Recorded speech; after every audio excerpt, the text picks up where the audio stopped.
In the name of Allah, the Beneficent, the Most Merciful, I bear witness that there is no God but Allah, and I bear witness that Muhammad is his messenger.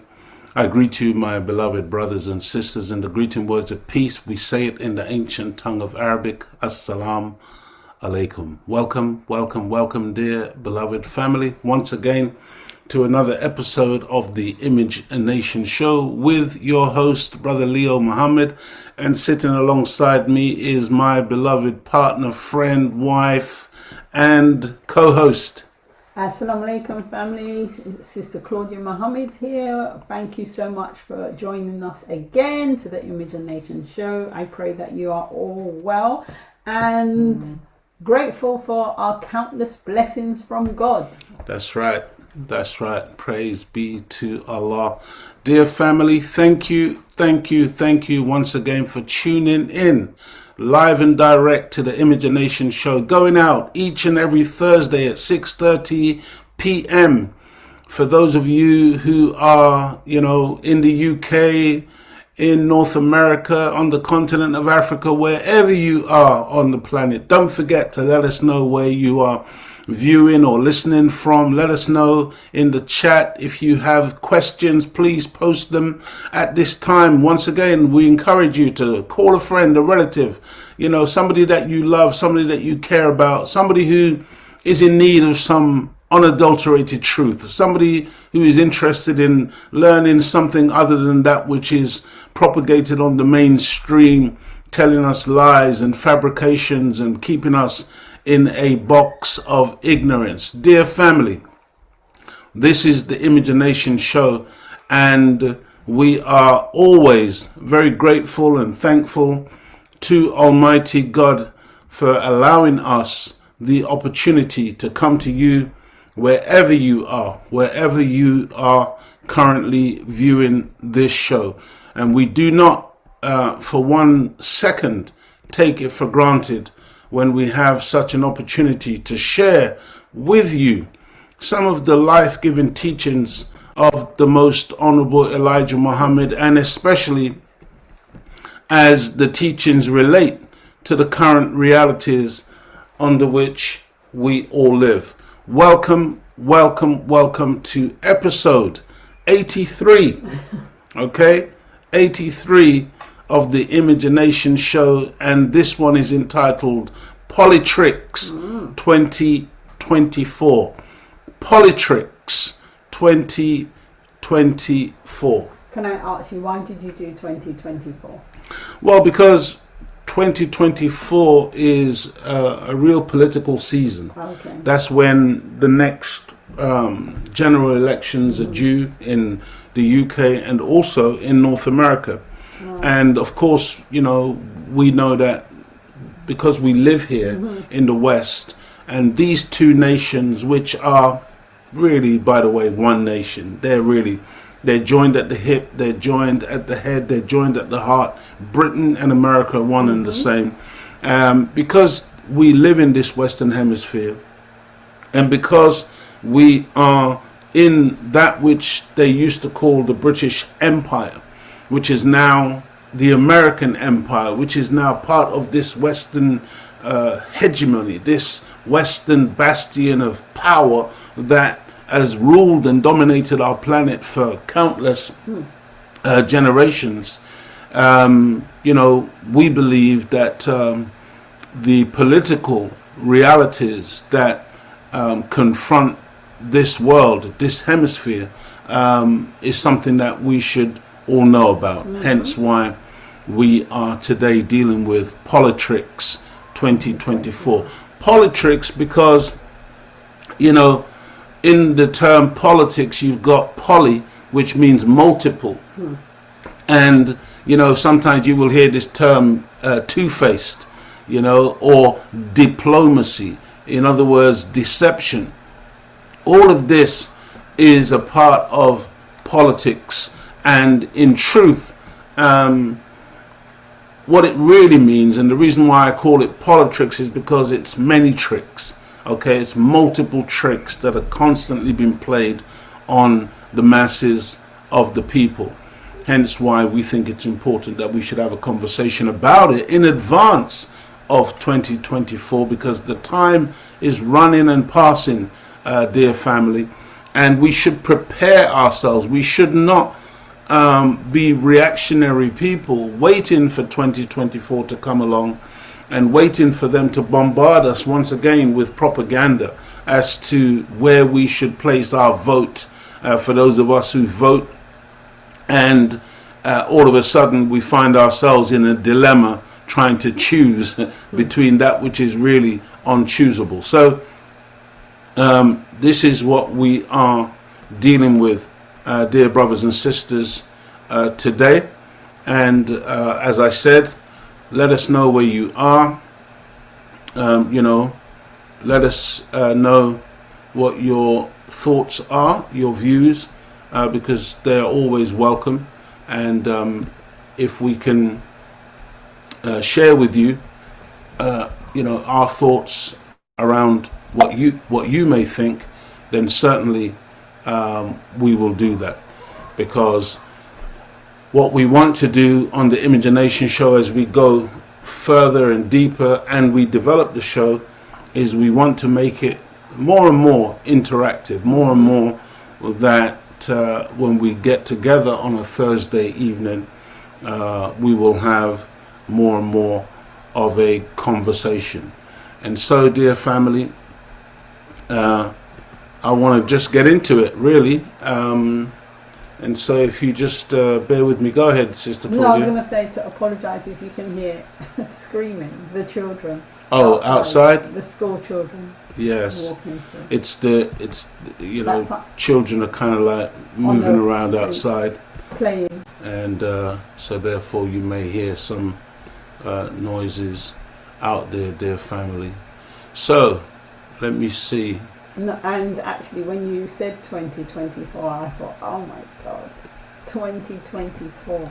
Yeah, it comes around pretty quick, doesn't it? Yes, I remember that program. That what was it? 20 Space, was it Space 1999? Yes, and now we're in 2023. Look how quickly. Yeah, look how quickly it comes around. That's right.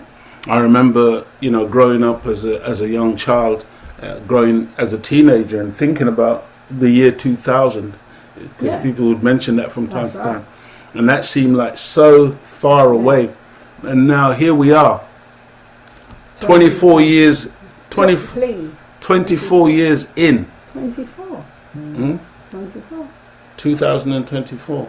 No, we're in 2023.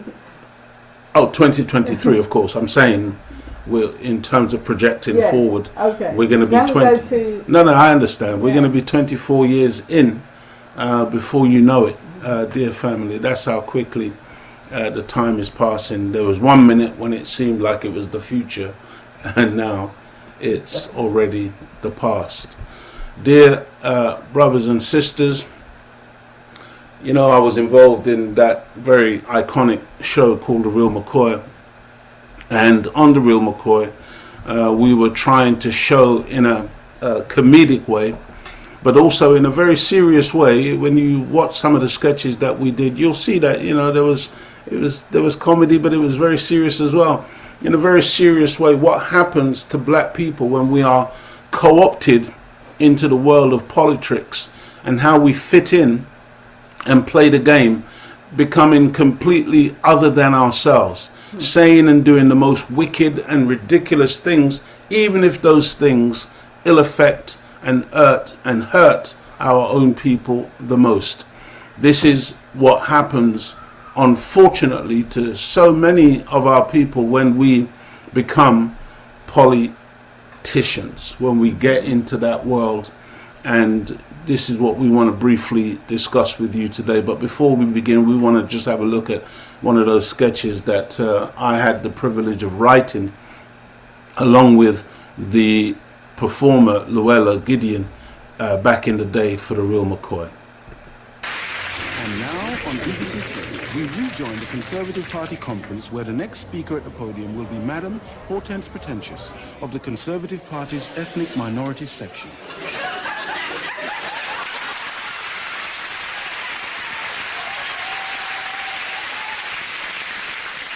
Hello.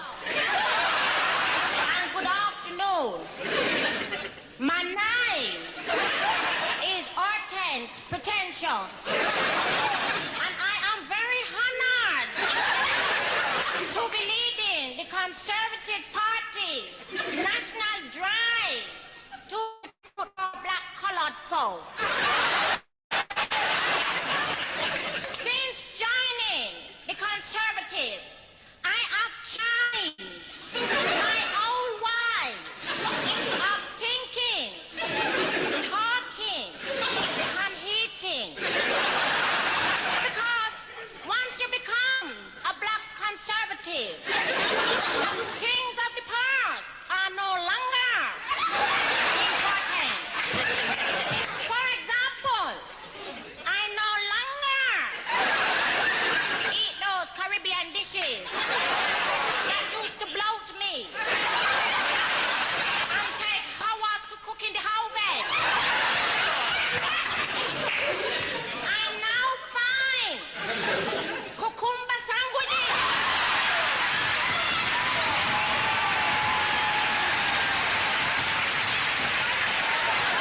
Quite delicious. With a cup of tea. Because after all, when in Rome, one must do as the Romans. Immigration is also a bone of contentious. And I fully agree with my idols, Norman Tibbet, Margaret Thatcher, and John Major, because Johnny knows what it's like to be a black scholar, as he was brought up in Brixton.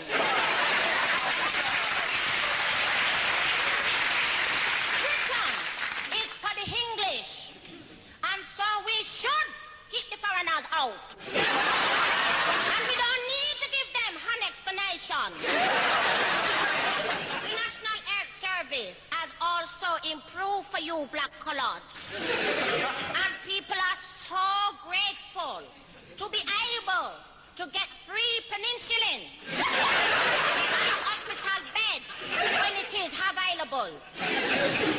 So lastly, let me encourage you black collards that my party is the party that will change black collards' own way of thinking, eating, and talking.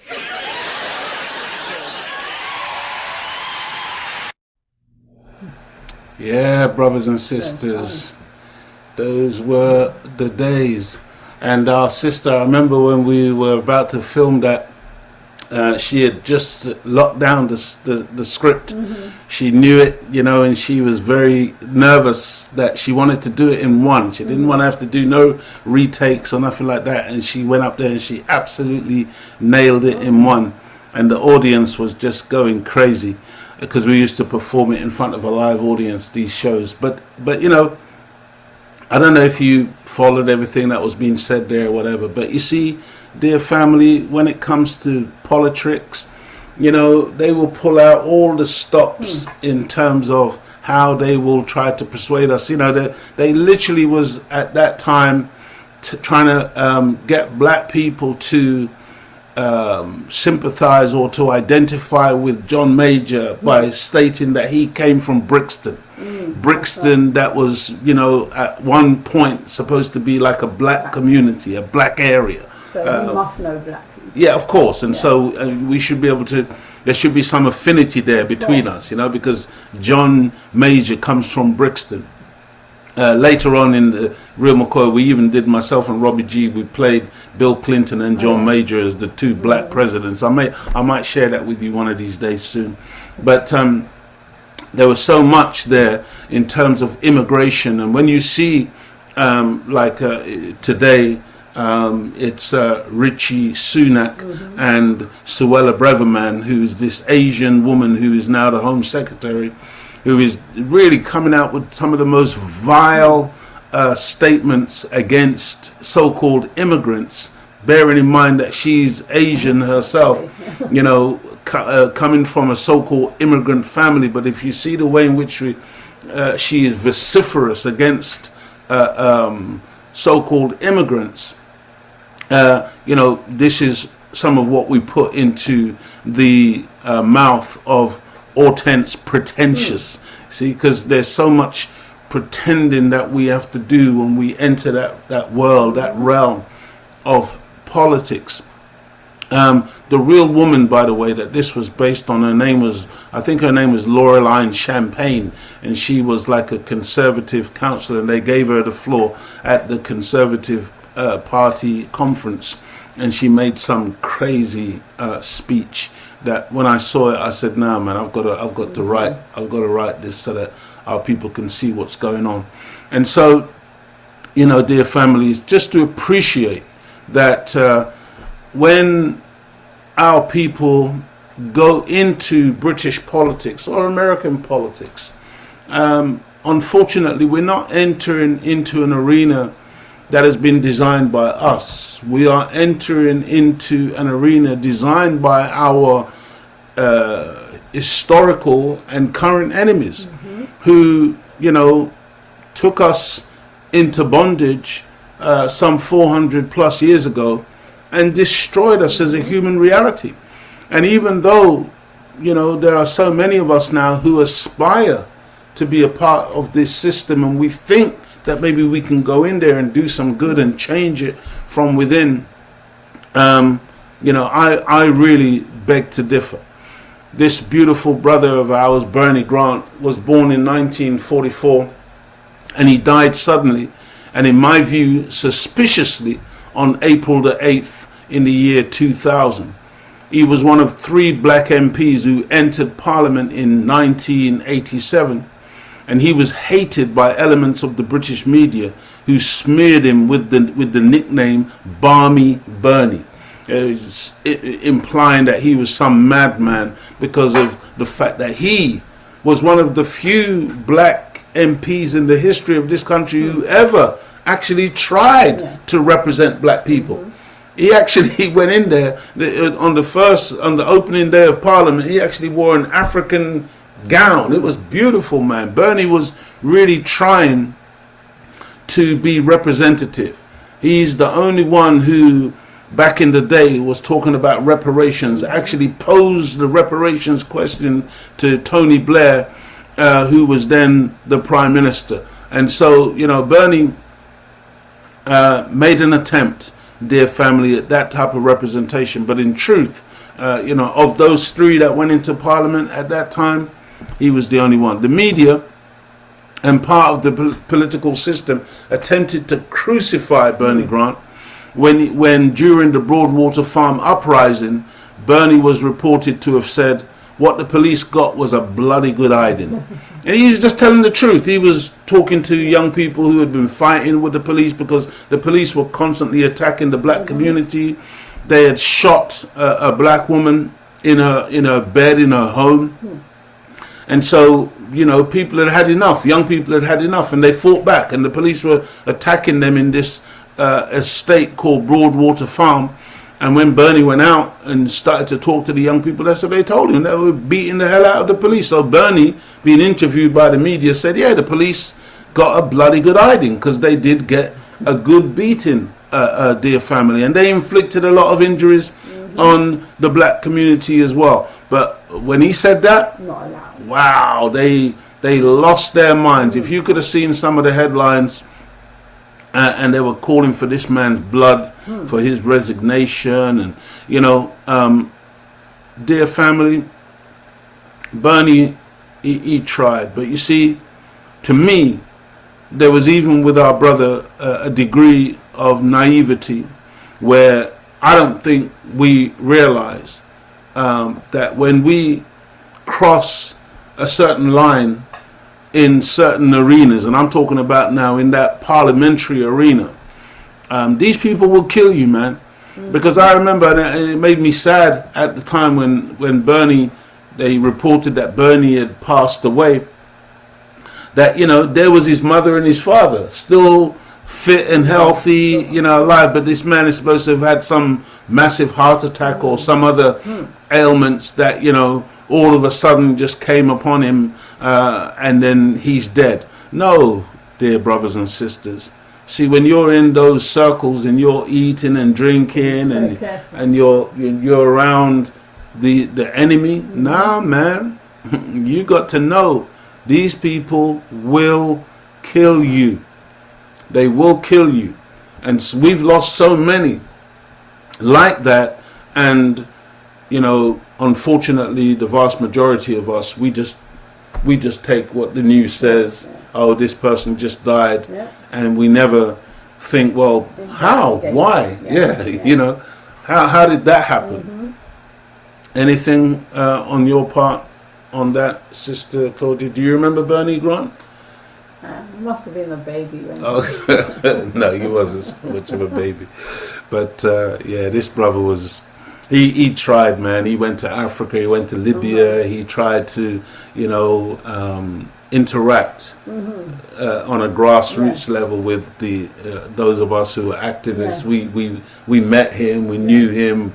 You know, he did his best. Yes, but you just can't be black in that system. Yeah, you can't be black in that world. No, That's you can't. that's it the just doesn't point. work. That's the point. You have to compromise yourself. You actually have to lose yourself in order to fit in. Yeah, and a lot of our people don't understand this. No. We think that we've arrived when we get recognition from the white That's man. right. But he's not recognizing you because you're this great black representative. You're this great powerful entity that now he's got to deal with and respect as his equal. No, he's only recognizing you because you've determined now to join his system. And you can imagine when the doors are closed, when he's left, and Man, what they say. Yes. What they say about us. And so, you know, I respect Diane Abbott as a black woman and as a sister. She was one of the three who entered the parliament with Bernie Grant in 1987. I respect her as a black woman and as a sister who has suffered and continues to suffer within the fake system of global white supremacy. I hope you heard what I said. I said it's a fake system of global white supremacy. Because sometimes we talk about white supremacy, and I know for some of us it sounds like we're saying the white man is superior. No, he's not superior. No. He's fake superiority. He is not superior. But it's a fictional Hollywood-esque system that has been created to give the impression that he is supreme on the planet, when in reality he is in fact an inferior on this planet. That's the reality, dear family. What's that saying? Perpetrating a fraud. Perpetrating a fraud. That's right. That's right. That's exactly what he's doing. He is. And so, you know, she has continued to suffer within the fake system of global white supremacy, anti-black racism, and tricknology. Did you know that there's such a thing as tricknology? They've taken it to the degree of an ology. Do you understand? Biology, sociology, tricknology. These people are so tricky. That their tricks and lies are on a scientific level. I just want you to hear what I'm saying, because I know sometimes when, you know, we speak, we say certain things, and it might sound a bit fanciful, and you might think, oh, we're just getting carried away.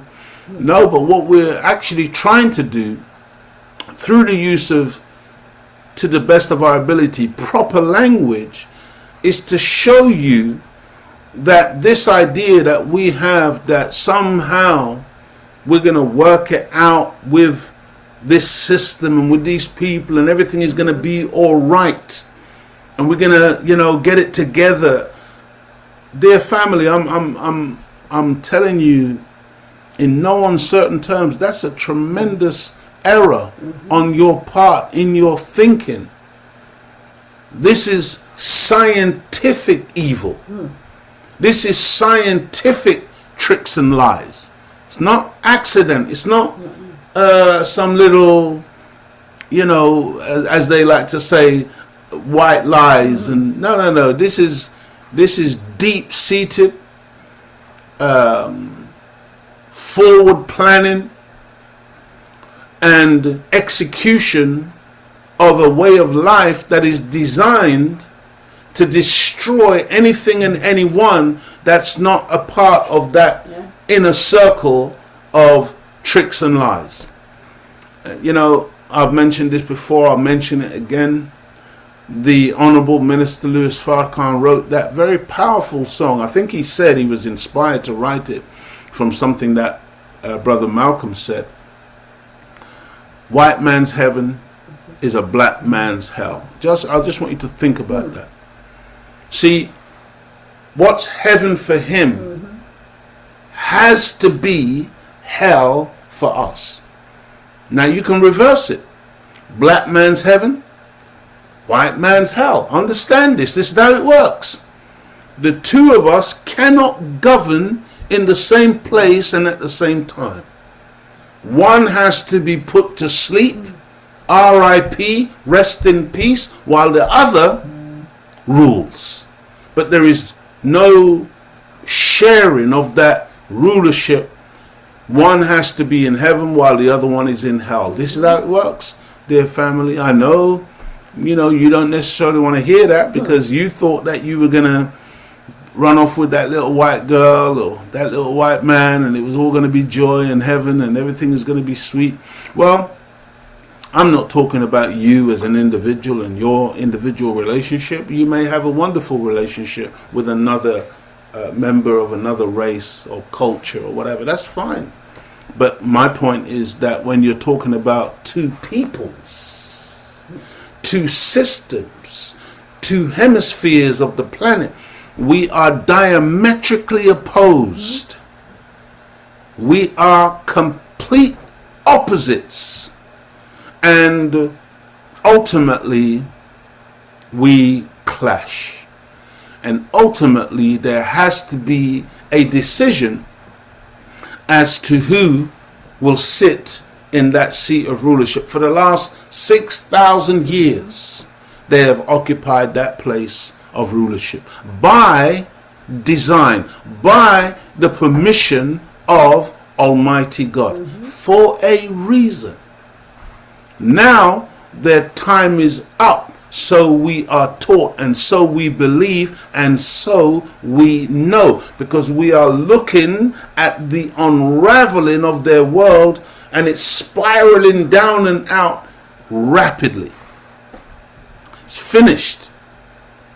Those of you who are banking on it and putting all of your energy into trying to keep this thing going, it's finished, dear family. It's over. And so, our sister has suffered within the fake system of global white supremacy, anti-black racism, and technology.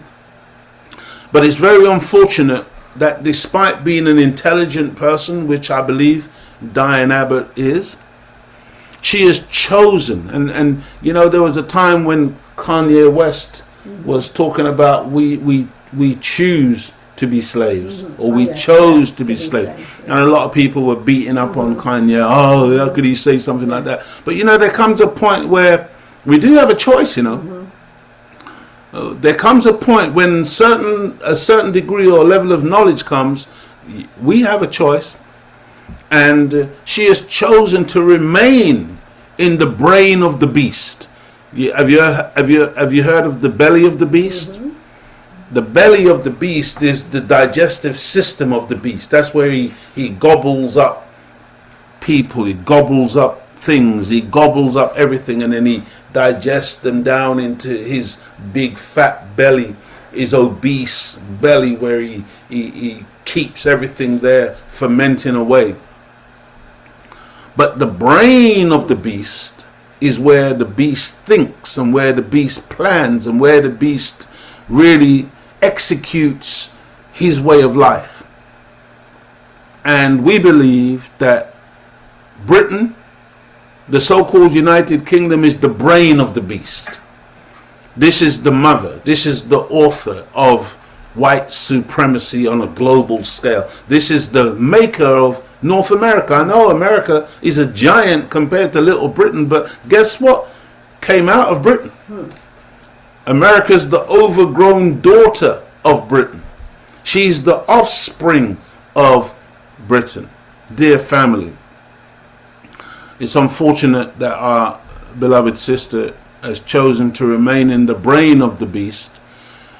She's trying to survive by doing a form of mental gymnastics while pretending not to have come to the realization by now that she is at a monster's ball and she's dancing with the devil. Do you think that our MPs who are in those places don't know by now? You think that they haven't seen enough of the filth and the degeneracy and the corruption and the evil within those halls of power?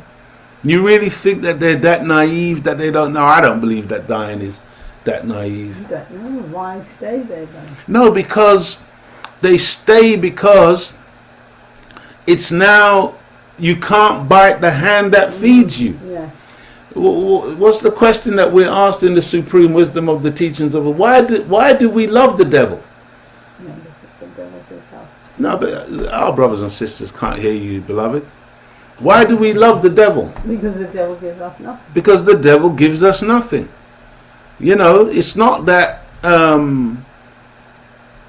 it's a logical thing. Do you think she's comfortable with her lifestyle? No, I don't believe she's comfortable. That's what I'm saying. If you look at Diane's face, she looks stressed. yeah, troubled. she's a troubled person. I believe that David Lammy, all of them. You look at them. You know, they don't. To me, they don't look like themselves. No, they're not. These are not happy people. Yes. Because they know stuff, but they have to pretend. They have to suppress it. That they don't know, Yes. and they have to go along in order to get along.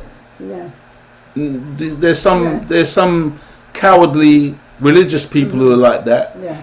Christians and Muslims or whatever who go along to get along. Yeah. But politicians are the worst when it comes to that, because quite often, like I said, they know they're literally in a monster's ball and they're dancing with the devil. But listen to the language, the English language that we use every day. Don't they say, better the devil you know? Yes. I mean, think about that. Better the devil you know. Yeah, because look at her face there. Yeah, our sister doesn't look happy, man. But we've bought into something, and are we going to give it up? And then there was a show that we did some time back where I did mention about some of the African leaders who were then attempting to be in defiance against the so-called experimental jab that they were trying to foist onto all these African countries, and a couple of these brothers said no. Yes. And very quickly after that they ended up dead.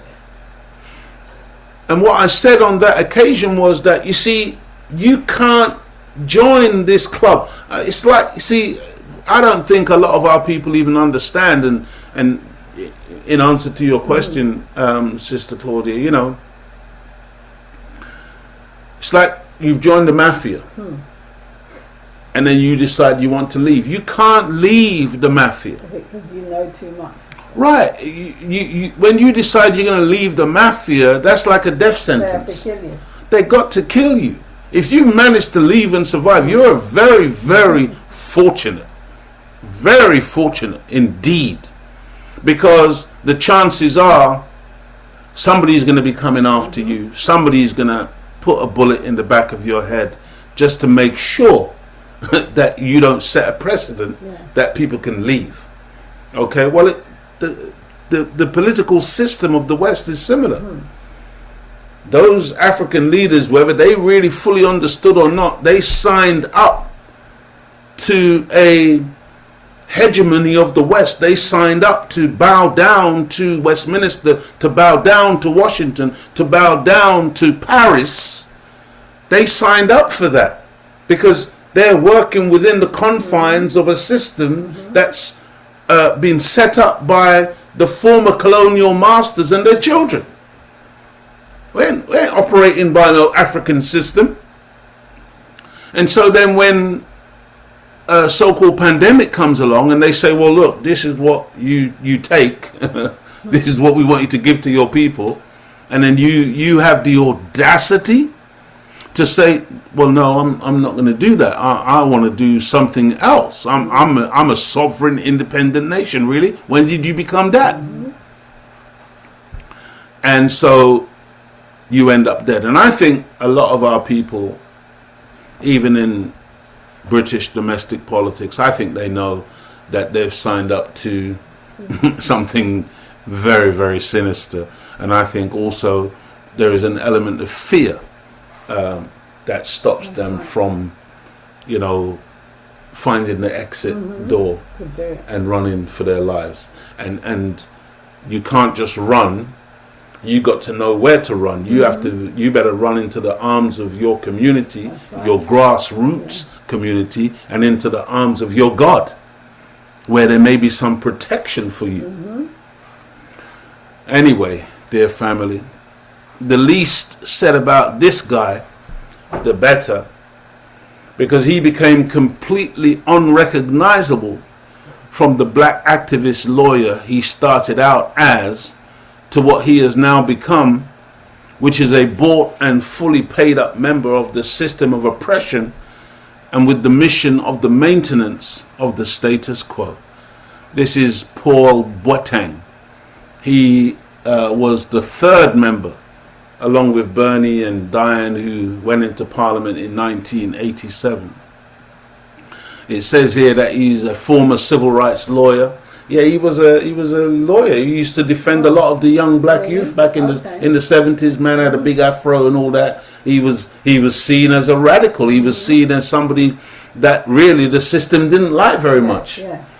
And then he went into politics, and he represented Brent South between 1987 and 2005. In 2002, he became the UK's first black cabinet minister when appointed chief secretary to the Treasury. And I can remember in 2002 when he became that cabinet minister, and the media was all over him. Mr. Boateng, how does it feel to be the first black cabinet minister? He stopped them. He said, please don't, I'm an MP before I am black. I said, oh my God. Oh my days, as the young people would say. Oh my days.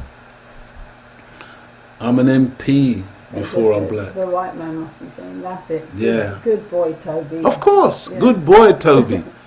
He's an MP before he's black.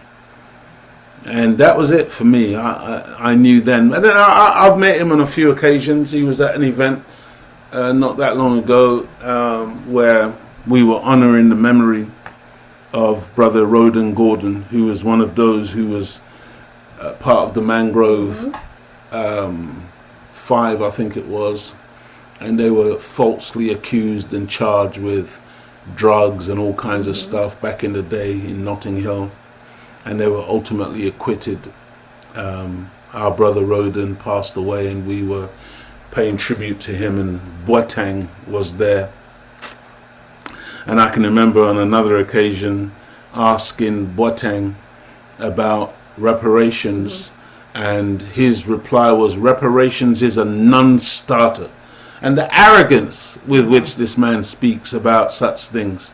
This is a so-called black man writing off what all of us as grassroots activists know for a fact is going to have to be paid. It's reparations is due. Reparations is a must. But here he was talking about, it's a non-starter. And then he had the audacity on another occasion to say words to the effect, Farrakhan is a waste of space. Oh man, you are such a tom. But this is what we do. This is what many of us do when we aspire to be a part of this system. We literally will take those 30 pieces of silver and sell our soul to the highest bidder. Sell our soul.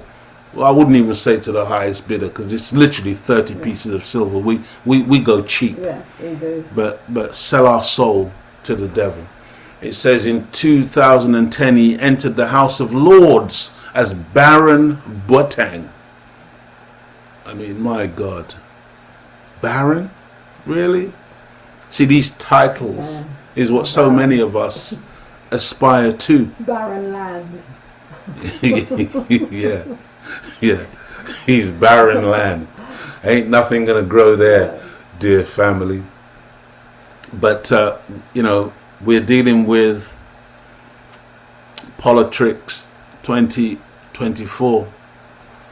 Dear family, it does not matter who we are or how well we speak, how much swagger we bring to the office, or the fact that we are the father of 2 black girls and the husband of a black wife.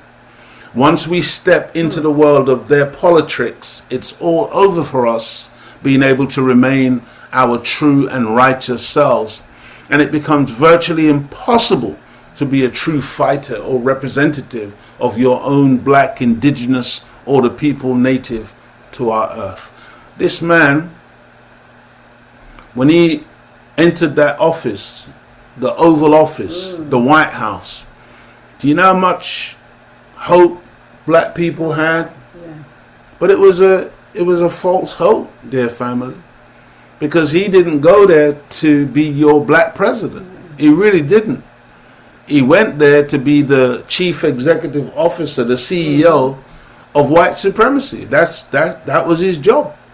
That's what he was elected to do. He wasn't there to represent a constituency of black people. He couldn't do it. If he attempted to do it, they would absolutely destroy him. See? And he went, and before you know it, he went to different parts of the world. He went to Africa, he went to the Middle East, and in those places they thought, wow, a black man in the White House, this could be good for us. He turned out to be a bigger bomber, a bigger user of drone warfare against black and brown people around this world than George W. Bush was himself. This is how it works. How many of us have found ourselves in that so-called Crown Court on trial, and they're picking from a jury pool of mostly white people, and there are 1 or 2 Asians or a couple of black people, and then when the jury is finally picked, you've got 1 or 2 blacks in a jury of 12, and 10 of them are white women and men, and then you got 2 brown or black ones on the jury, and you're feeling, okay, well, at least I got a couple. No, family. Don't you know how this works? Those 2 are probably going to be the ones that are going to want to convict you more, because they can't be seen by the other 10 to be with you or for you. It's a neat trick. It's a neat trick, but it's there to make you feel, oh, well, at least I've got. Think, oh, thank God there's a black one. Color. No. It don't work like that, family. These police forces in America, Los Angeles and other parts where they've got these lots of black police officers. And them black police officers tell you, I'm not black, man, I'm blue. I'm blue. This is a thin blue line here. He's representing blue, he ain't representing no black.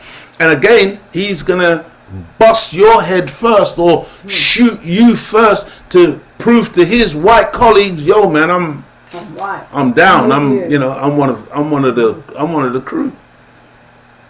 Oh man, family. See, we don't necessarily understand institutional racism, how the institution itself is corrupt. Everything. So corrupt. From its inception, it was based on the uplift of one and the oppression and suppression of another. From day one, the original police in America, parts of America was designed initially just to go and catch runaway slaves. That's what it was for. You know, and then over the time it's transformed into what you see it is today, but it's the same thing. It's transformed back. It's just to catch runaway slaves. How dare you? Who do you think you are? You think you've got the same rights as everybody else? No, you haven't. No. That same mindset. Wow.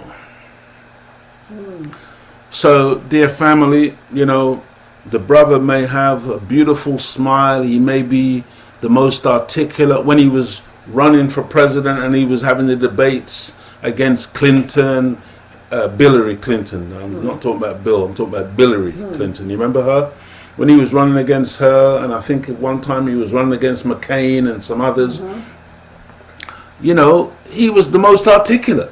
He sounded like a breath of fresh air. He made the most sense. He was the, you know, he was the most attractive of the candidates. And the walk. And the man had some swagger in his walk.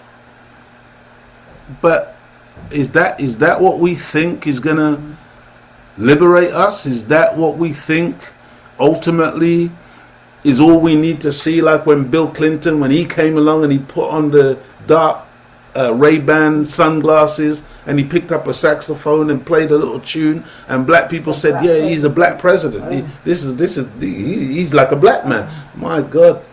And if you knew what the Clintons were responsible for doing against us, and there's still some of us now smarting, you know, upset and hurt because Hillary didn't win against Trump, and oh, that racist Trump, he became the president, and you lot didn't vote for Hillary and she never became the president. Let me tell you something.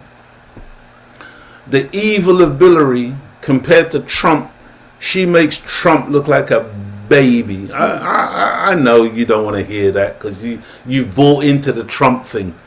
Trump. Tell you something, man. Hillary is a career politician, a Politrix.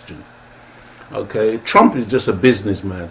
And by the way, before Trump became president, all of the black rappers all over North America, that's all they could talk about was Trump in their raps. Okay, they all aspired to be like Trump in terms of his millionaire status and his lavish and flash lifestyle or whatever. Trump was at all the boxing matches. You see him with Tyson, you see him with all of our people. They did a roast. What was it? Yeah, Trump. They did a roast with Trump, and you had Snoop Dogg and all that roasting Trump with his wife there. They said some stuff about Trump, man. And I said to myself, wow, look at that. Trump being roasted by Snoop Dogg. And when you hear, because you know those roasts, they're filthy, filthy. The language that these so-called comedians use, what they call comedy, it's downright filthy.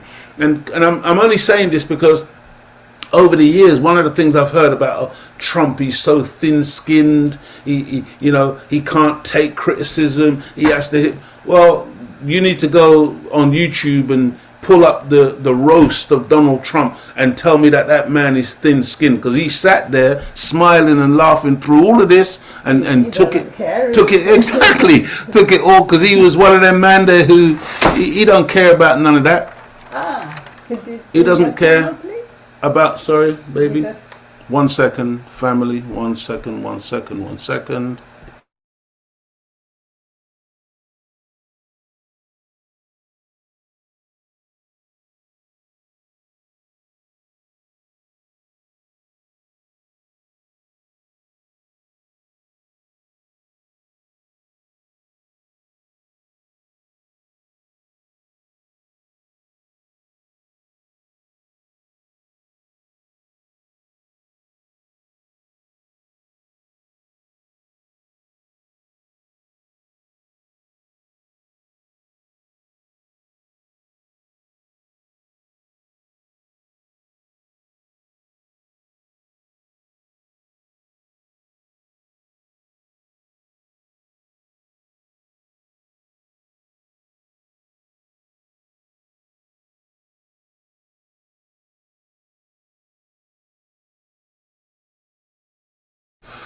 Apologies, dear family. I'm just having some problems with my little backdrop there, but hopefully that's sorted now. But yeah, I mean, I kind of lost my train of thought a little bit. It was talking about Trump and how, you know, they've really kind of got us just thinking about this man as it's almost like he's the one who started racism. So we're supposed to forget about George Bush, who was before him, who was a big time nasty racist. Forget about Clinton. Forget about the peanut farmer, what was his name, Carter. Forget about, you know, all of those who came before. Forget about Reagan. Forget about all of these evil demons who sat in that White House. No, focus on Trump. Stop it. They're very good at that, aren't they? They're very good at playing us. We just get played. That's why we're talking about Politrix 2024, because 2024, wow, it's a dangerous time. You know, I don't know how the rest of 2023 is going to unfold, but I can tell you, dear family, that the crisis that the world is currently in, with the war and wars that are raging, it's not about to get better. No. Okay, And it's worse. really not about to get better. That's right. And 2024 does not bode well in the political arena. So even though I know, you know, so many of us love and admire Barack Obama, and I can't say that every single thing that this man did was bad, because it certainly wasn't. Well, just wasn't it aspiring, Obamacare? just aspiring to the office alone, and you know, sitting in that place with his black wife and his two daughters or whatever, sent a statement around the planet, which you know, in terms of its influence on the young minds of black children, beautiful. But you know, I've got to tell you the truth and be real, that this man never really did anything, you know, in terms of changing our condition as a people, and he was never meant to. No. That was never That's part the of point. that's right. That was never part of his remit. Yes. Okay. So, brothers and sisters, right now, in both the British and American politics, all hell has broken loose, with the forced resignation of Boris Johnson as a parliamentarian, and the weaponization by the Democrats and the Biden administration of the United States criminal justice system, which has now resulted in the charging of former President Donald Trump with criminal offenses. It is now truly a case of Satan casting out Satan. You should go in the scriptures, go in the Bible and read that. When Satan cast out Satan, can his kingdom stand? No way, dear family. When you see this acrimonious atmosphere that now exists between Republicans and Democrats, where on the one hand they're charging the former president with criminal behavior, but what he's been charged with is what the current president Biden, when he was vice president, he was as guilty as sin for doing exactly the same thing, and he actually had less authority to have those documents as a vice president, whereas as a former president Trump, he actually had the right to have those things under, you know, presidential deference. But nevertheless, you have this divide now, and it looks like America could literally be heading towards some kind of civil unrest, some kind of civil war. You have a situation in the UK where the Johnson fan club, they're talking about even starting a new Conservative party because they're so unhappy with the way in which their hero Boris has been treated, and you know, the whole system of Politrix is upside down, because even though they've played Politrix on us and on the masses of their own people, because the masses of their own people are just as tricked as we are. Okay, don't get it twisted. Don't think that, oh, most white people understand what's going on. They haven't got a clue. It's a very small clique of people who control and pull the strings of the politicians and the systems that govern. And the reality is that the whole thing is now imploding on itself, because, see, corruption can only go so far. You know, lies and deceit and trickery, they don't have a life of their own. Okay, they've got to be based on, they've got to be sitting on top of truth. They've got to be sitting on a foundation that is actually stronger and has more durability than the lie and the deceit and the deception. And it's only a matter of time before those things come into the light. So the scripture says, whatever is done in the darkness shall be brought into the light. This is how it works. It's only a matter of time before there is exposure of that which is being played on the masses of the people. It's only a matter of time before the people themselves get to a point where they say enough is enough. You understand? And you never quite know where it might first manifest itself as, you know, fight back or rebellion or whatever the case may be. But make no mistake about it, their system is imploding. They have lied and have given the impression that they have built something which is based on freedom, justice, equality, fairness, equity, all of these things, whatever. But more and more and more, it's been shown that nothing could be further from the truth. And that's the problem that they have, because they're liars, and the lies are now being made manifest. And the game of Labour and Conservative and Democrat and Republican, that long played out game where you swap one for the other and you think that the other one's going to do better, and then down the road you realize that no, it's the president or the prime minister may change, but the same system remains in place. Same mind. Okay, and they tinker around with a few little changes here and there, but really nothing changes.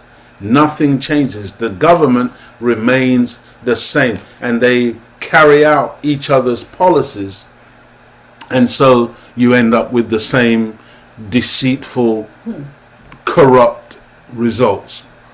And so, go ahead, sis. No, I was going to say it's in Matthew 12, verse 26. Could you read it for us? Matthew 12, verse 26 talks about, is that when Satan cast out Satan? Yes. It says, and if Satan cast out Satan, he is divided against himself. How shall then his kingdom stand? When you see them, absolutely. I mean, it's bitter now. Like I said, whether it's in the UK or in America, it's the same. The bitterness is deep, and these are, mostly you're talking about evil people, satanic-minded people, who are talking about each other in either side, like, oh, you must hate this one because this one is so terrible and so corrupt, and on the other hand, no, you hate this, and they're both satanic. Okay, and at some point, the people who are in the middle of this tennis match, watching the ball go to and fro, at some point the people have got to make a determination that, you know what, I'm actually tired. I'm not going to watch your game anymore. I'm actually leaving the stadium. I'm actually going to withdraw myself from this process. I'm not going to play your Politrix no more. And when the people do that, when the masses of the people wake up, because there's, wherever I go online, that's the language I constantly hear. People asking other people to wake up, wake up. Wake up and stand together. You know, yes, that's right. Come together, stand together, wake up. Yes. And I'm wondering, when is this wake up call going to be heeded, and the people are going to realize that they've been played, and it's time to say no more. No more. The big lie, isn't it? Man. But this is where we are, dear family. This is where we are as we begin to wind down on what we're saying. These days, there are a lot more black and brown faces that you can see in Parliament. And in 2024, they will try to tell you that the British ship is not sinking. That's what they're going to use these black people to do. Okay, and you know, Richie and his Asian posse over there, they're going to be there to tell you that the ship is all right. It's all right. You Come know, join us, yeah. support us, back us. But my admonition to you, dear family, is it's time, man, to let the ship go. Separate. You know, you got this one, you got one there called Cleverly. I mean, my goodness, he's so caught up and so steeped in the whole thing. I don't even know where Chuka Anuma, I don't even know where he's disappeared to. I haven't seen him for a long time. Boateng, they got rid of him. They run the bus. They drove the bus over him forward. Then they reversed it back over him when he teamed up with Liz Truss, and they got rid of them too. Quick time in a hurry. I don't know, man. For a moment there, David Lammy seemed to grow a big pair when he started to talk about reparations. Yeah. He seems to have gone a little bit quiet on that now when he talked a little bit about, you know, Windrush. But again, he seems to have quietened down, seems to be buckling down and following the party line. He's been given a radio show. I mean, honestly, dear family, it's time for us to wake up from the Politrix. There's nothing in it for us. That's my point. And I'm humbly suggesting to you, I'm not here trying to invite you into no religion. Okay? I'm talking to you not about religion. I'm talking to you about God. I'm talking to you about your nature. I'm telling you that your nature is God. I'm telling you that as original, indigenous people, our very nature is the nature of Almighty God. That we have a direct relationship to God. That we know intrinsically and instinctively the difference between right and wrong. And we have to start to obey the leader within ourselves, who is God. We have to start now to recognize that there is no salvation coming to us through politics. It does not exist. Politics is Politrix. It's there to hoodwink and to trick us into going down the garden path, into going down the yellow brick road, into going down into a cul-de-sac that leads nowhere. That is not what we should be looking to. We have to look to one another, look to each other, look to our own unity, our own strength, and our own God-given intelligence to get us out of the situation that we are in. We're in a very, very serious and dangerous situation. And as we go deeper into the 21st century, as we approach 2024, we should develop our own plan of action and not wait for politics and policies to be enacted upon us. Go ahead, sister. No, it's just understand to hear 2024. Yes, Wow. well, yes. Before you know it, yes. before we you have to know have it, a plan, of course, and we have to separate. We can't be in that house and think we can live in their house. We have to have our own house. that's right, that's right. And so, dear family, let me just share something with you before we conclude. There's something, let's just see, when you were saying about God himself, just to remind everyone, if they can, to listen to the minister's 90th birthday celebration. There was a lot of food in that, where the minister is saying to all of us, dig deep into yourself and discover the God in you by discovering the gift that he gave to you and to you alone. I mean, I think you should say that again, Sister Claudia, because I think it's very, very important. You know, the minister is telling us to look within. That's right. Yeah, because all your answers, these answers that we think are external, they're actually within. And so, please read it again, Sister. Dig deep into yourself and discover the God in you by discovering the gift that he gave to you and to you alone. So there's no point in looking at somebody else. Oh, I wish I was this person. No.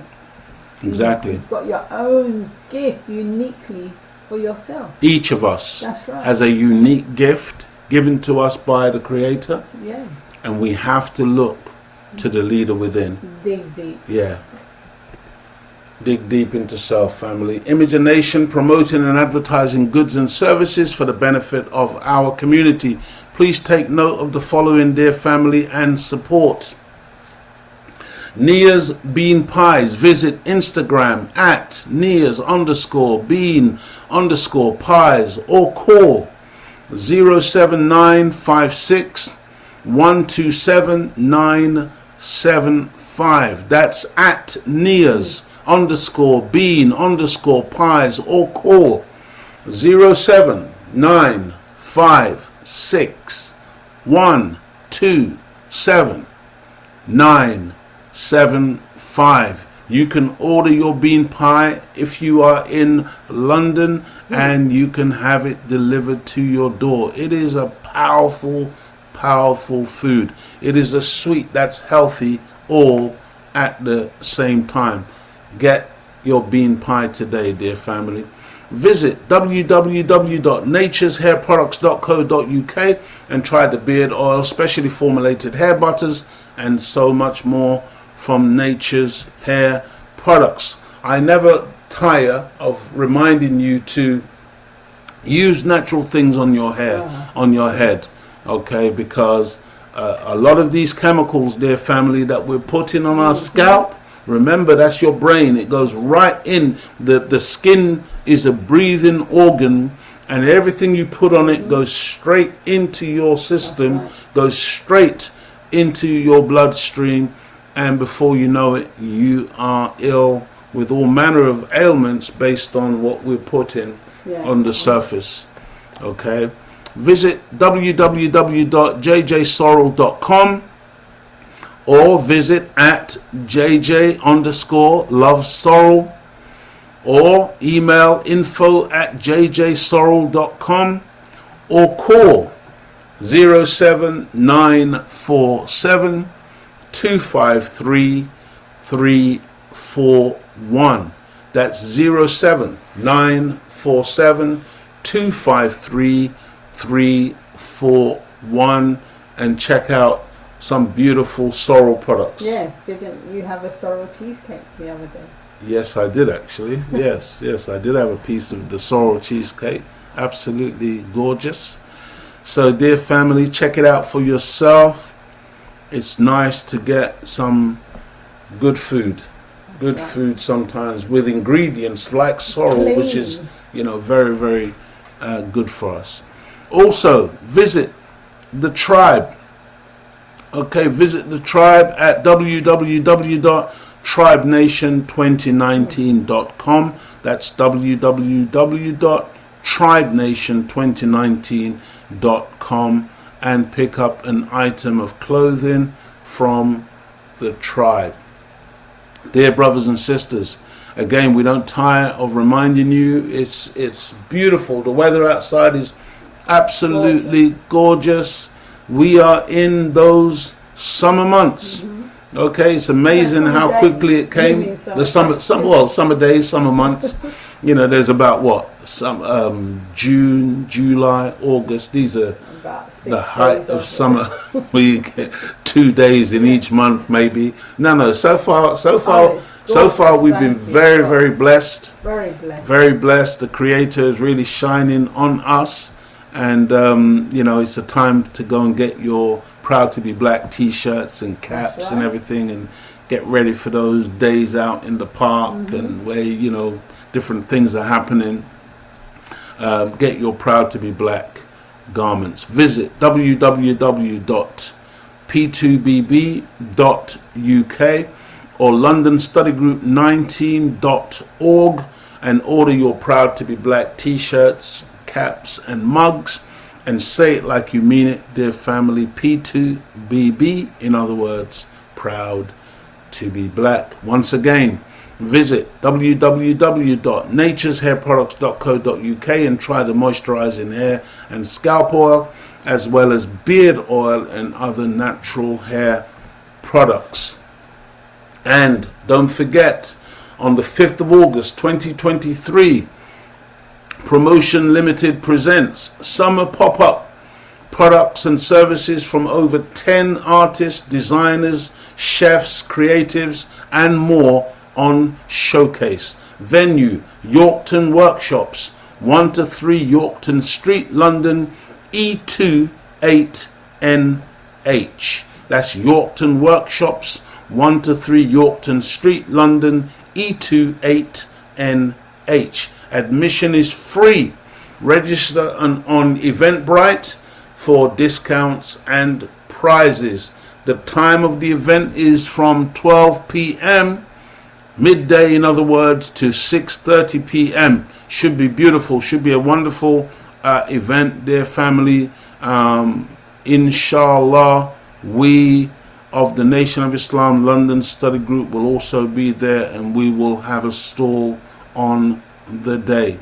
Summer Pop-Up, 5th of August 2023.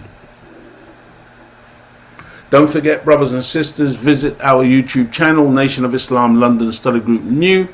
Like, share and subscribe to the channel. Okay, share it, dear family. Hit that like button and subscribe. Also, click the donation button to help us continue what we are doing. Every penny that you can spare to help us counts. Thank you, dear family. Brothers and sisters, I pray that you really can appreciate why we are doing this show, and why it's important for us to appreciate that this time period in which we're living is very real, and the politics of the day, because you'll hear people say, I'm not interested in politics. Well, as I've said before, I say again, whether you are interested in politics or not, politics is interested in you. Okay, Politrix have been played on you all the time. And so, dear family, in the dangerous election season of 2024, we will be offered the usual choice. They will say it's a choice between Democrat and Republican, or Labour and Conservative. But it will in fact be a choice between the lesser of two evils. Now the question I'm asking you, dear family, is why would you want to choose any evil at all? That's right. Just imagine, they even have the audacity to say that to us in their news broadcast, in their debates that they have. They will conclude that, well, the choice of the people is the lesser of two evils. So they're admitting that both candidates, both parties, both entities are really evil at heart, that they're both liars, that they're both deceptive, that none of them keep their promises, that they can't be trusted. But let's try and find out which one is less trustworthy, and then we'll vote for the one that we think is less evil. I mean, my goodness, brothers and sisters, what kind of a choice is that? That's right.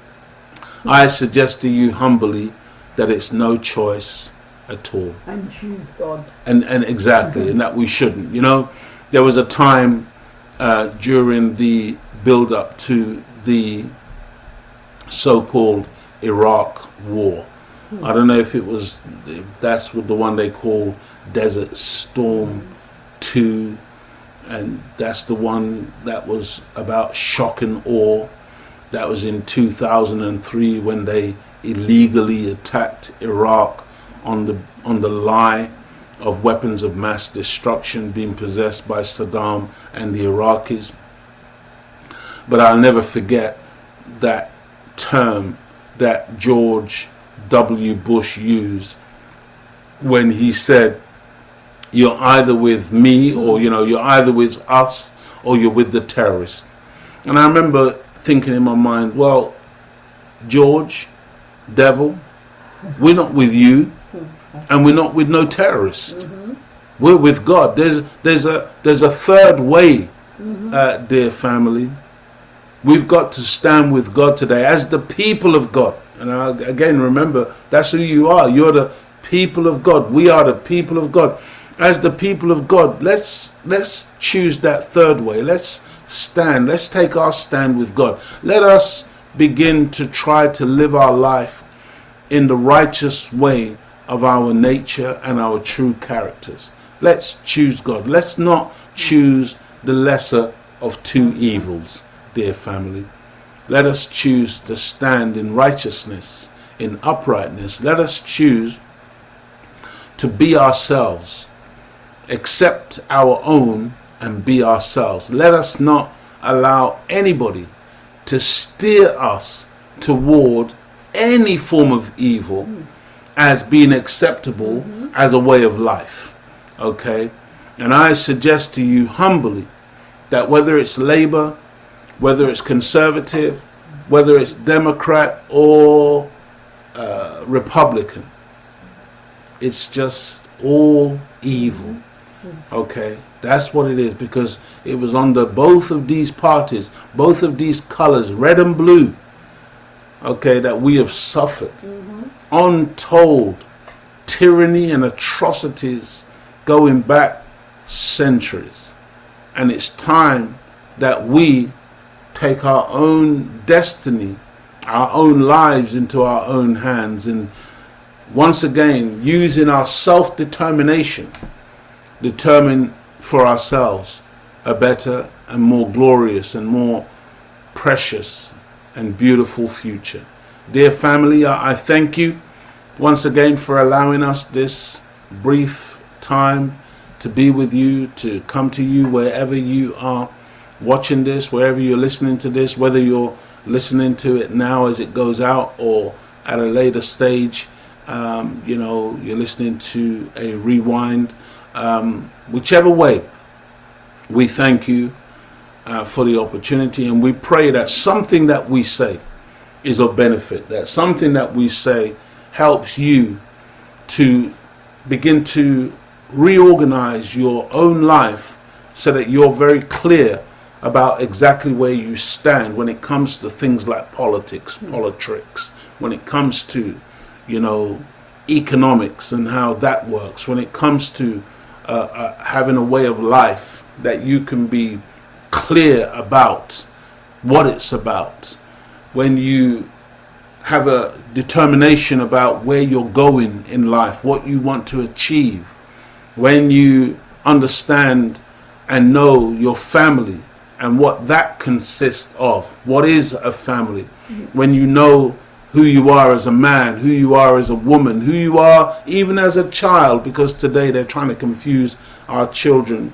into thinking that they are adults before they're children, or boys are made to believe that they can be girls, and girls are made to believe that they can be boys. And there is just so much confusion being used through this process of technology, through this process of Politrix, that we have to be exposed now to pure truth, so that again it comes down to choice. You can make a choice. You don't have to stay there with that status quo, that confusion, that madness. You can actually go within yourself and choose to follow the righteousness of yourself. Every one of you, as I said, I think I said it last week, I'm going to say it again, every one of you knows the difference between right and wrong. Anytime we're going to go and do something wrong, a voice from within us tries to get us to go right. And every time we disobey that voice, every time we go against that voice, we are literally killing the voice of God within ourselves. We are literally stifling our ability to go right, to go truth. And so I encourage you, dear family, don't do that no more. Stop doing that. And by the way, if you do it enough, you can get to the point where that voice will not even speak to you no more. You won't hear it. And when you don't hear that voice, man, you are in deep, deep, deep, deep trouble. That only God can pull you out of that condition if you ever find yourself in that condition where the conscience is so destroyed, the conscience is so absent, so missing, that the voice of God from within don't even register, don't even speak to us no more. My God, that's a terrible condition for anybody to be in. That's hell on earth. Dear family, thank you so much for listening. Sister Claudia, did you want to say anything? Just to say thank you, Brother Leo. Thank you, everyone, for tuning in once again. You know, we'll say some more in a little bit. Yeah. All right. May Allah bless you. And let me just take this down.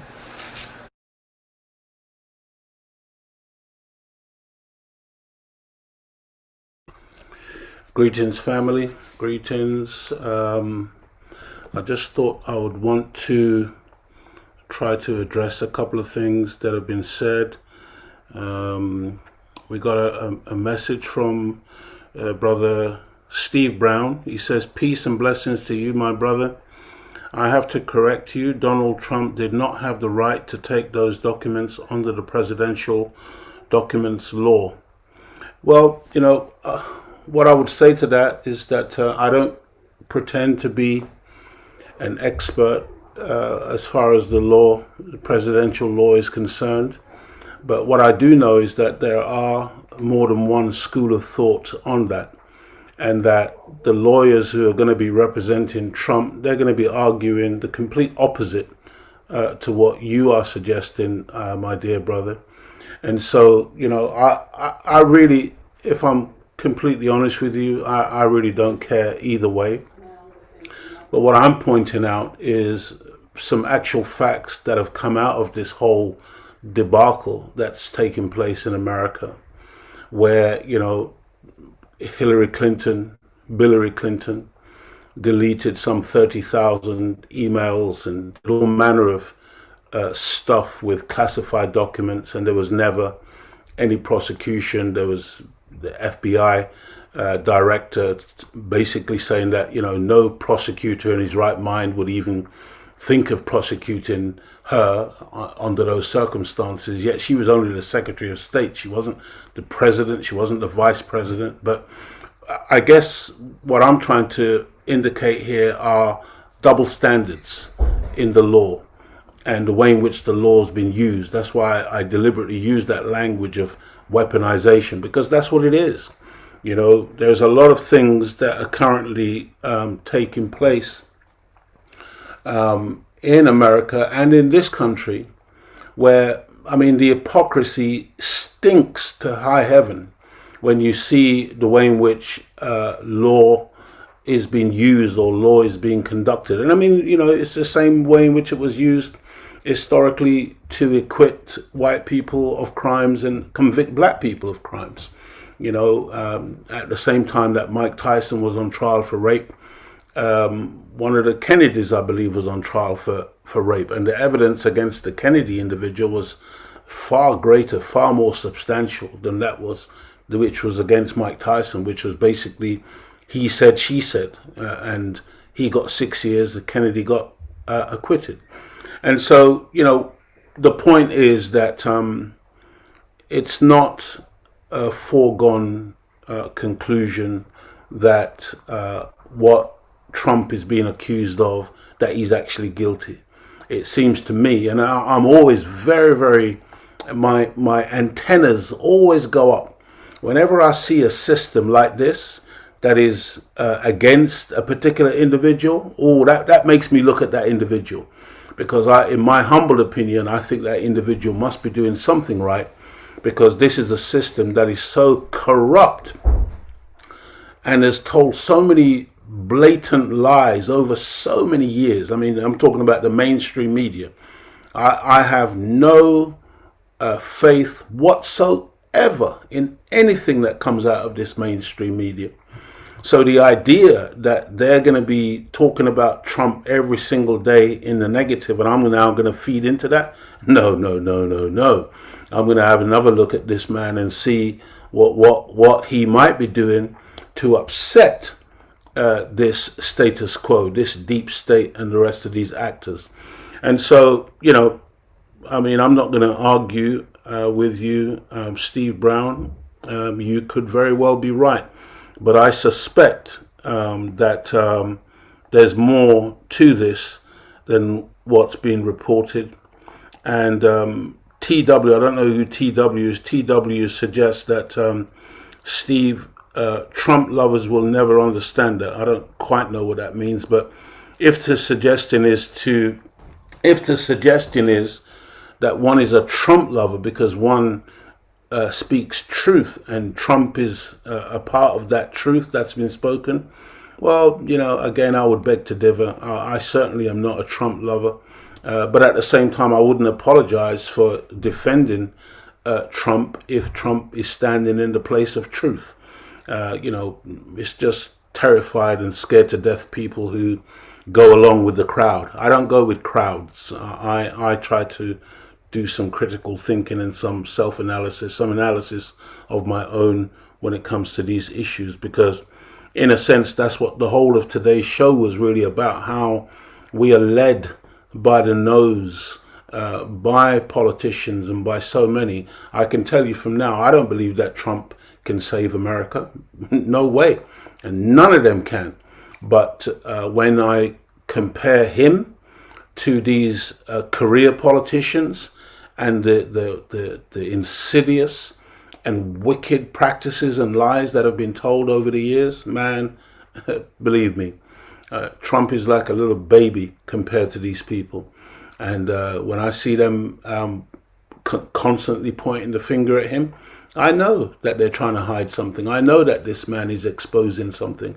I know that he's upsetting the apple cart. And like some before him who attempted to go against the system, like Kennedy and others, they will try to kill him, either by character assassination or possibly real assassination. So, you know, I'm not surprised by any of these things that are currently unfolding. And then the only thing I would say, again, there was another comment from Steve Brown, and just to be clear, I respect everybody's comments and everybody's views, which is why I invite them onto the show in the first place.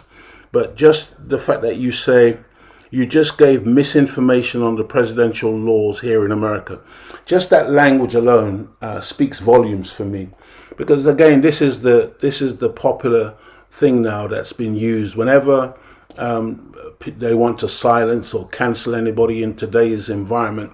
The term misinformation or disinformation is used. You know, again, we live in a world that's full of misinformation, full of disinformation. And for you to be so clear and to be so convinced that, you know, here's somebody giving out disinformation or misinformation, it just sounds, again, like we're just repeating the talking points of those who are about the business of silencing opinion silencing other people's views if they don't correspond with this, with the status quo. But again, you know, I maintain my view, and I think it's important that all of us, you know, if that's your genuine view, Steve Brown, I say hold it, man, and go with it. But you know, I have a different view. I do not believe it's misinformation or disinformation. I do believe that there are a lot of disparities in this story, and there are a lot of hypocritical things that have been done at the present time where Trump is concerned, because it is a fact that Obama took classified documents when he left the presidency. It's a fact that Clinton took classified documents, and in fact it was proved that some of those documents were found in a sock drawer. There's law now as a result of that. And so many, all of the presidents, all of them, even Mike Pence, who was the vice president under Trump, he was found to have taken classified documents. So, you know, it's just this hysteria around Trump, like he did something that nobody else has ever done before. It's a damn lie. It's a damn lie. They all do it. They've all done it, and but none of them have ever been prosecuted. But the prosecution, it seems to me, is because there is a real fear that this man may once again reach that White House. And, you know, that's the last thing in the world that they want to happen, because evidently, even though, you know, I see him as being just as gullible as so many of these other leaders who don't understand what they're actually dealing with, evidently he's not completely under their control. And whoever sits in that Oval Office must be 100% under control. Trump is not that man. So I think that's one of the reasons why they really don't want him back in there. But let me see if there's anything else. Assalamu alaikum, Brother Timothy Muhammad. You can contact Brother Leo Muhammad. That's from us. Okay, so we're giving you an email address, dear brother, for you to be able to contact us. TW says, you don't care about national security. Wow. You don't care about national security. Wow. See, again, even this national security argument, it's such a nonsense. You know, here is a country, the United States of America, that's gone all around the planet destroying other people's national security, invading other countries, totally and utterly disrespecting the sovereignty of other nations, and then talking about its national security. What national security? Who's attacking America? Where is America being bombed by any outside party or element?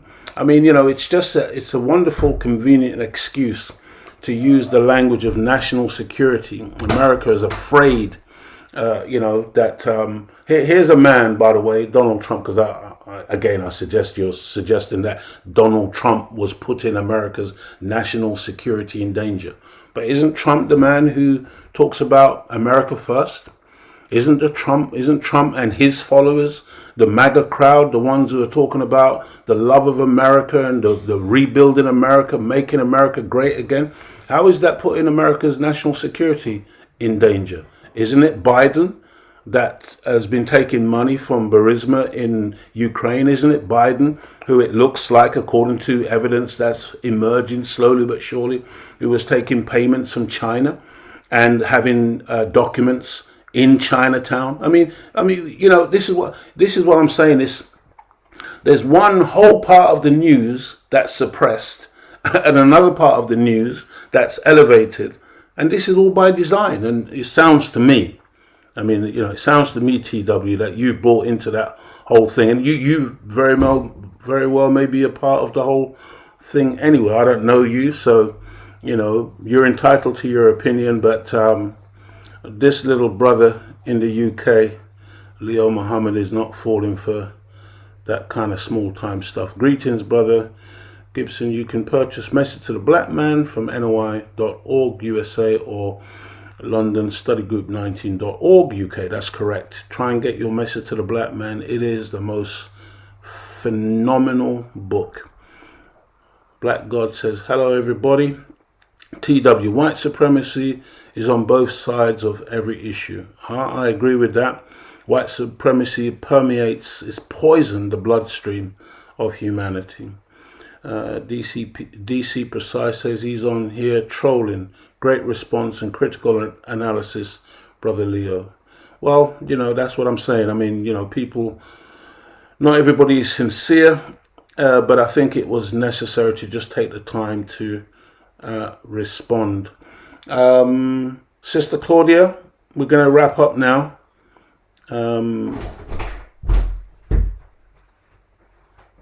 Yeah, let me just touch on this very quickly before Sister Claudia comes in. Steve Brown also said the problem is because he lied about having them and did not want to give them back. I mean, again, you know, I could show you opposite to what you've just suggested there, that there was no lying. They knew very well that he had these documents. FBI had already visited his home. They told him to put the documents on the lock and key and certain things like that. They were negotiating over the documents before that raid on Mar-a-Lago took place. So, you know, I mean, there's just so much, let's use that term again. There's so much misinformation and disinformation. It's a real joke. But either way, what it represents is a spiraling down of this world's order. It's finished. And so, dear family, thank you. Sister Claudia is here, and you know, she's gonna say a few words to us at this time. Yeah, assalamu alaikum family. Just once again, thank you very much for tuning in to the show. We really appreciate your time. May Allah, God, continue to guide, bless and protect you all. Have a blessed week and stay safe. Assalamu alaikum. Wa alaikum salam, my sister. So thank you, DJ Mr. P. Thank you to everyone who has been with us this evening. I pray that you got something from the show. Looking forward to seeing you all again next Thursday at 6:30 p.m. Until such time, stay strong, stay blessed. Assalamu alaikum.